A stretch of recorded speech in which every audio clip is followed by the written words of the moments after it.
ಜಗತ್ತಿನ cyber ಹ್ಯಾಕರ್ಸ್ಗೆ Trump shock. ಅಮೆರಿಕಕ್ಕೆ ವಂಚಿಸಿದ್ರೆ ಇಡೀ ಕುಟುಂಬಕ್ಕೆ ವೀಸಾ ಬ್ಯಾನ್.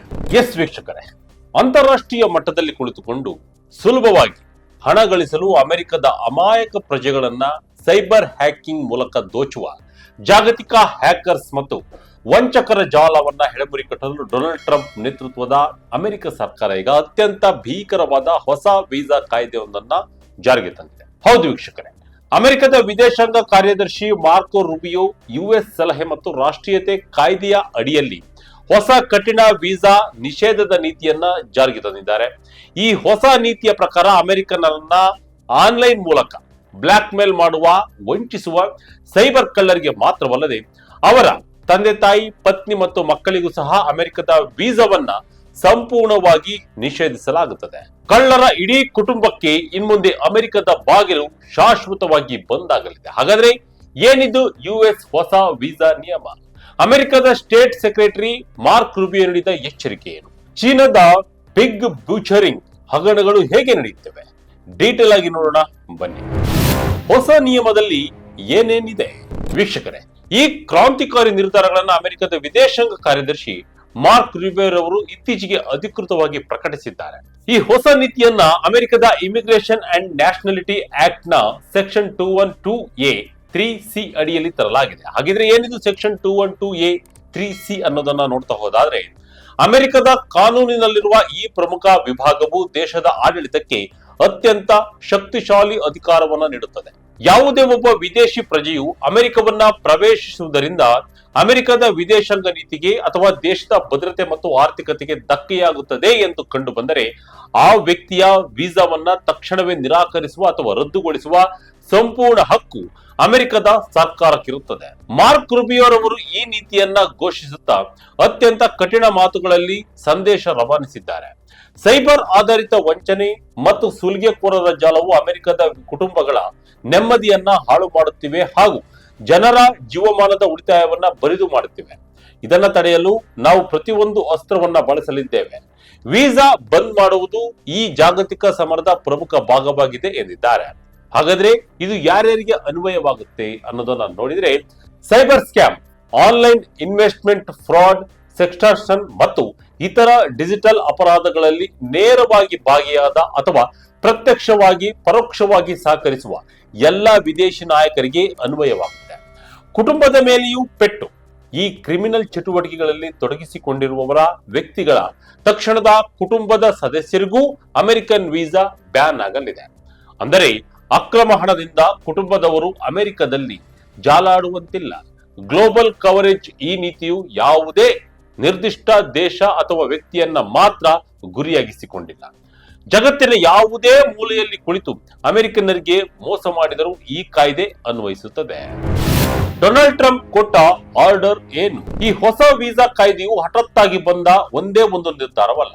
ಇದು ಅಮೆರಿಕ ಅಧ್ಯಕ್ಷ ಡೊನಾಲ್ಡ್ ಟ್ರಂಪ್ ರವರು ತಂದಿದ್ದ ಬೃಹತ್ ಯೋಜನೆಗೆ ಸಿಕ್ಕ ಶಕ್ತಿಯಾಗಿದೆ. ಅಧ್ಯಕ್ಷ ಟ್ರಂಪ್ ರವರು ವಿಶೇಷ ಕಾರ್ಯಾಂಗ ಆದೇಶದ ಮೂಲಕ ಸೈಬರ್ ಆಧಾರಿತ ವಂಚನೆಗಳ ವಿರುದ್ಧ ಸಮರವನ್ನು ಸಾರಿದರು. ಅಂತಾರಾಷ್ಟ್ರೀಯ ಕ್ರಿಮಿನಲ್ ಸಂಸ್ಥೆಗಳ ವಿರುದ್ಧ ಪ್ರತಿಯೊಂದು ಸರ್ಕಾರಿ ಸಂಸ್ಥೆಗೂ ಅತ್ಯಂತ ಶಕ್ತಿಶಾಲಿಯಾಗಿ ಕೆಲಸ ಮಾಡಬೇಕು ಎಂದು ಅವರು ನಿರ್ದೇಶನ ನೀಡಿದರು. ಅಷ್ಟೇ ಅಲ್ಲ, ಟ್ರಂಪ್ ತಮ್ಮ ಆದೇಶದಲ್ಲಿ ಪ್ರಪಂಚದ ಇತರ ದೇಶಗಳಿಗೂ ಬಹಿರಂಗ ಎಚ್ಚರಿಕೆಯನ್ನ ನೀಡಿದರು. ಯಾವ ದೇಶಗಳು ತಮ್ಮ ಮಣ್ಣಿನಲ್ಲಿ ನಡೆಯುತ್ತಿರುವ ಇಂತಹ ಸೈಬರ್ ಸ್ಕ್ಯಾಮ್ ಜಾಲಗಳ ವಿರುದ್ಧ ಸೂಕ್ತ ಕ್ರಮ ಕೈಗೊಳ್ಳಲು ವಿಫಲವಾಗುತ್ತವೆಯೋ ಅಥವಾ ಕುಮ್ಮಕ್ಕು ನೀಡುತ್ತವೆಯೋ ಆ ದೇಶಗಳು ಅಮೆರಿಕದ ಆರ್ಥಿಕ ನಿರ್ಬಂಧಗಳನ್ನ, ವೀಸಾ ತಡೆಗಳನ್ನ, ಅಮೆರಿಕದಿಂದ ಸಿಗುವ ವಿದೇಶಿ ಧನ ಸಹಾಯದ ಕಡಿತವನ್ನ ಮತ್ತು ಅಧಿಕಾರಿಗಳ ಮೇಲಿನ ಕಾನೂನು ಕ್ರಮಗಳನ್ನ ಎದುರಿಸಬೇಕಾಗುತ್ತದೆ ಎಂದು ಟ್ರಂಪ್ ಎಚ್ಚರಿಸಿದರು. ಟ್ರಂಪ್ ರವರ ಪ್ರಕಾರ ಸೈಬರ್ ಅಪರಾಧ ಎಂಬುದು ಅಮೆರಿಕನ್ ಕುಟುಂಬಗಳ ರಕ್ತವನ್ನ ಹೀರುತ್ತಿರುವ ಪಿಡುಗಾಗಿದೆ. 2024ರಲ್ಲಿ $12.5 ಬಿಲಿಯನ್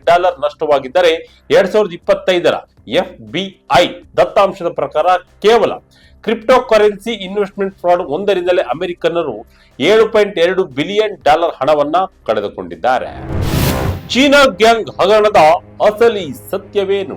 ಪ್ರಸಿದ್ಧ ಎಪೋಕ್ ಟೈಮ್ಸ್ ವರದಿಯ ಪ್ರಕಾರ ಸ್ಟೇಟ್ ಸೆಕ್ರೆಟರಿ ಮಾರ್ಕ್ ರೂಬಿಯೋ ಅವರು ತಮ್ಮ ಹೇಳಿಕೆಯಲ್ಲಿ ಚೀನಾದ ಅಂತಾರಾಷ್ಟ್ರೀಯ ಕ್ರಿಮಿನಲ್ ಸಂಸ್ಥೆಗಳನ್ನ ಪ್ರಮುಖವಾಗಿ ಉಲ್ಲೇಖಿಸಿದ್ದಾರೆ.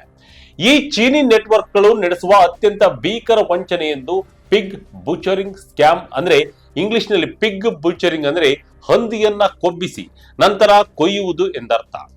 ಈ ಕ್ರಿಮಿನಲ್ಗಳು ಅನುಸರಿಸುವ ಹಂತಗಳು ಹೀಗಿರುತ್ತವೆ: ಸೋಷಿಯಲ್ ಮೀಡಿಯಾ, ಡೇಟಿಂಗ್ ಆಪ್ಗಳು ಅಥವಾ ಮೆಸೇಜಿಂಗ್ ಆಪ್ಗಳ ಮೂಲಕ ನಕಲಿ ಪ್ರೊಫೈಲ್ ಅನ್ನ ಬಳಸಿ ಸಂತ್ರಸ್ತರನ್ನ ಸಂಪರ್ಕ ಮಾಡ್ತಾರೆ. ತಿಂಗಳುಗಟ್ಟಲೆ ಕಷ್ಟ ಸುಖ ಹಂಚಿಕೊಂಡು ನಂಬಿಕೆ ಗಳಿಸಿ ನಕಲಿ ಪ್ರೇಮ ಬೆಳೆಸ್ತಾರೆ. ನಂಬಿಕೆ ಸಂಪೂರ್ಣವಾಗಿ ಕುದುರಿದ ಮೇಲೆ ನಮ್ಮ ಬಳಿ ಆನ್ಲೈನ್ ಟ್ರೇಡಿಂಗ್ ಅಥವಾ ಕ್ರಿಪ್ಟೋ ಕರೆನ್ಸಿಯಲ್ಲಿ ಕೋಟಿ ಕೋಟಿ ಹಣ ಸಂಪಾದಿಸುವ ರಹಸ್ಯ ಮಾರ್ಗವಿದೆ ಎಂದು ಹೇಳಿ ನಕಲಿ ವೆಬ್ಸೈಟ್ಗಳಲ್ಲಿ ಹಣ ಹೂಡಿಕೆ ಮಾಡಿಸ್ತಾರೆ. ಆರಂಭದಲ್ಲಿ ಸಣ್ಣ ಮೊತ್ತ ಹೂಡಿಕೆ ಮಾಡಿದಾಗ ದೊಡ್ಡ ಮಟ್ಟದ ನಕಲಿ ಲಾಭ ಬಂದಂತೆ ಸ್ಕ್ರೀನ್ ಮೇಲೆ ತೋರಿಸಿ ಆ ಹಣವನ್ನ ಡ್ರಾ ಮಾಡಲು ಬಿಡ್ತಾರೆ. ಇದರಿಂದ ಸಂತ್ರಸ್ತರಿಗೆ ಸಂಪೂರ್ಣ ನಂಬಿಕೆ ಬರುತ್ತದೆ. ಸಂತ್ರಸ್ತರು ತಮ್ಮ ಬ್ಯಾಂಕ್ ಖಾತೆ, ಆಸ್ತಿ, ಮನೆ ಮಾರಿ ಲಕ್ಷಾಂತರ ಅಥವಾ ಕೋಟ್ಯಾಂತರ ಡಾಲರ್ ನ ಹೂಡಿಕೆ ಮಾಡಿದ ತಕ್ಷಣ ವೆಬ್ಸೈಟ್ ಬ್ಲಾಕ್ ಆಗುತ್ತದೆ. ಆ ಕಡೆಯಿಂದ ನಕಲಿ ಪ್ರೇಯಸಿ ಅಥವಾ ಪ್ರೇಮಿ ಮಾಯವಾಗ್ತಾರೆ. ಅಮೆರಿಕದ ಅಧಿಕಾರಿಗಳ ಅಂದಾಜಿನ ಪ್ರಕಾರ ಕೇವಲ 2024ರ ಒಂದೇ ವರ್ಷದಲ್ಲಿ ಈ ಚೀನಿ ಜಾಲಗಳು ಪಿಗ್ ಬುಚರಿಂಗ್ ಮೂಲಕ ಅಮೆರಿಕನ್ನರಿಗೆ ಕನಿಷ್ಠ $10 ಬಿಲಿಯನ್ ಅಂದ್ರೆ ಸುಮಾರು 83,000 ಕೋಟಿ ರೂಪಾಯಿ ವಂಚಿಸಿವೆ. ಅಷ್ಟೇ ಅಲ್ಲ, ಈ ಹಣವನ್ನ ಅಕ್ರಮ ಮನಿ ಲಾಂಡರಿಂಗ್, ಭ್ರಷ್ಟಾಚಾರ ಮತ್ತು ಮಾನವ ಕಳ್ಳ ಸಾಗಾಣಿಕೆಗೆ ಬಳಸಲಾಗುತ್ತದೆ. ಇದರ ಜೊತೆಗೆ ಅಮೆರಿಕದ ಚಿಕ್ಕ ಮಕ್ಕಳನ್ನ ಗುರಿಯಾಗಿಸಿಕೊಂಡು ಬ್ಲಾಕ್ ಮೇಲ್ ಮಾಡಿ ಹಣ ಕಸಿಯುವ ದಂಧೆ ನಡೆಸುತ್ತಿರುವುದು ಅಮೆರಿಕನ್ ಕುಟುಂಬಗಳಿಗೆ ದೊಡ್ಡ ಆತಂಕವನ್ನ ತಂದೊಡ್ಡಿದೆ. ಅಮೆರಿಕನ್ ಇಲಾಖೆಗಳ ಭರ್ಜರಿ ಕಾರ್ಯಾಚರಣೆ, ಕಾಂಬೋಡಿಯಾ ನೆಟ್ವರ್ಕ್ ಧ್ವಂಸ. ಈ ಹೊಸ ವೀಸಾ ಕಾಯ್ದೆ ಪ್ರಕಟವಾಗುವುದಕ್ಕೂ ಮುಂಚೆಯೇ ಅಮೆರಿಕದ ಸರ್ಕಾರಿ ಸಂಸ್ಥೆಗಳು ಬೃಹತ್ ಕಾರ್ಯಾಚರಣೆ ನಡೆಸಿದವು.